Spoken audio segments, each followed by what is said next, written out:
Hello guys, welcome to my blog. আশা করি আপনারা সবাই ভালো আছেন। এটা আমার পেজের সেকেন্ড ব্লগ। আশা করি সবার ভালো লাগবে। ওই দিন আসলে চলে গিয়েছিলাম নিউ মার্কেটে টুকিটাকি কিছু শপিং করতে। তাও দেখি কী কী কিনলাম। প্রথমে চলে গিয়েছিলাম একটা কুকারিস শপে, যেখানে অনেক কিছুই পাওয়া যাচ্ছিল। 100 টাকা থেকে স্টার্ট। এদের জগ, কাপ, বাটি, বাসার যাবতীয় যা যা লাগে, একটা কিচেন অ্যাক্সেসরিজে যা যা লাগে সবই পাওয়া যাচ্ছিল। অ্যান্ড বেশ ভালোই লাগছিল সব দেখতে। বেশ রিজনেবলও ছিল, আবার একটু দামও ছিল। যেমন এটা একটু দাম ছিল, এটা 500 টাকা ছিল। তারপর এখান থেকে আমি কিছু চামচ সেট নিয়ে নিলাম। তারপর হচ্ছে বিভিন্ন, যেমন এখানে ননস্টিক প্যানগুলো আবার একটু দাম বেশি, মানে 800-900 টাকা করে। এই তিনটা আমার অনেক ভালো লাগছে। চা কফির জন্য একদম পারফেক্ট, আপনার কিচেনের সাথে যায়। এটা আমি নিয়ে নিয়েছিলাম।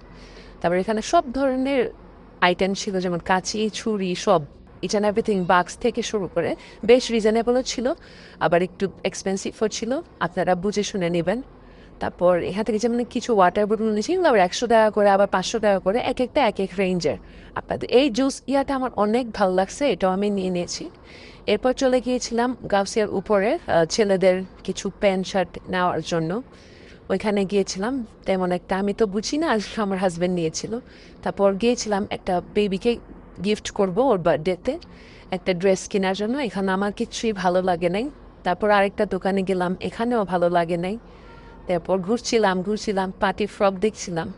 পরে যে এইটার দোকানে আমার ভালো লাগছে, এখান থেকে নিয়ে নিলাম একটা সুন্দর পার্টি ফ্রক, যেটা আসলেই সুন্দর ছিল। এই দোকানে ভালোই কালেকশন ছিল, যা দেখলাম অন্যান্য শপের থেকে। তারপর আমি কিছু ক্লিপ, হেজাব পিন, ইচ অ্যান্ড এভরিথিং এগুলো নিয়ে নিলাম। হাবি যা আর কি। পরে এখানে আমরা খেতে বসছিলাম, যেটা শর্মাটা একদমই ভালো ছিল না, একদমই বাকওয়াস ছিল। পরে চলে গিয়েছিলাম একটা আজিমপুর গাছ কিনতে। আপনারা হয়তো বা চিনেন, এখানে বেশ গাছ, বাসা ইনডোর আউটডোরের জন্য বেশ রকমের গাছ পাওয়া যায়। আপনারা চাইলে দেখতে পারেন। আমার হাজব্যান্ডের যেহেতু গাছের শখ, ও কিনতে গিয়েছিল, তার সাথে আমিও গিয়েছিলাম স্বাভাবিক। এখানে সব কিছুই ছিল, যেমন সার থেকে শুরু করে আপনার যাবতীয় মাটি সবই। যেমন এই যে এটা আপনার বারান্দায় সাজানোর জন্য কাজে লাগতে পারে। এরপর আমি চলে গিয়েছিলাম ঢাকেশ্বরী জুস কর্নারে, যেখানে আমি এই জুসটা খেয়েছিলাম। এরপর একটা ডিসকাউন্ট খেয়ে আমি বাসায় চলে আসি। এই তো, আশা করি আপনাদের সবার ভালো লাগবে। আমার জন্য দোয়া রাখবেন, অ্যান্ড ভুল ত্রুটি হলে প্লিজ ক্ষমার দৃষ্টিতে দেখবেন, যেহেতু আমি নতুন। অবশ্যই আমার পেজটাকে ফলো দিবেন, কমেন্ট করবেন। আল্লাহ হাফেজ, বাই।